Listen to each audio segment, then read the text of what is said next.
रमजान जनाब साढ़े मुंडे मसीतां जान, मसीतां भरियां जान, कमेटियां परेशान हो जान, ऐसा कुरान सुनना आया हो मौलाना क्या कुरान सुनना है यार।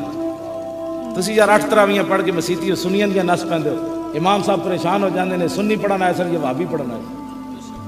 शर्म होनी चाहिए होवे इमाम आजम का मुकल्लिद 8 तरावियां पढ़ के नस पै।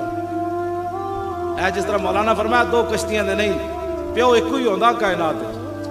हाँ जी असी खड़े इमाम आजम अबू हनीफा नाल। इमाम साहब फरमाया रसूलुल्लाह तरावियां 20 पढ़ियां, गल खत्म। फरमाया तुहानू किवें पता चलिया? फरमाया मैं सहाबा पीछे पढ़ियां, उन्हें कहा हुजूर 20 पढ़ियां। असी उस इमाम दे मन्नण वाले जिन्हें सहाबा पीछे नमाज़ां पढ़ियां। असी क्या जनाब तुसी रफ़ा यदैन क्यों नहीं कीता? फरमाया मैं सहाबा पीछे पढ़िया, उन्हें नहीं कीता। मैं उन्हें को पूछा तुसी क्यों नहीं कीता? उन्हें कहा रसूलुल्लाह ने असी नहीं वेख्या। इमाम बुखारी तो 6वें नंबर ते जाके शागिर्द इमाम आजम अबू हनीफा दे। ये तो असी मौजू ही कभी नहीं छेड़िया। हाँ नवे मौजू लगे साढ़े नाल बैठ के 5 मिनट कोई गल नहीं कर सकता।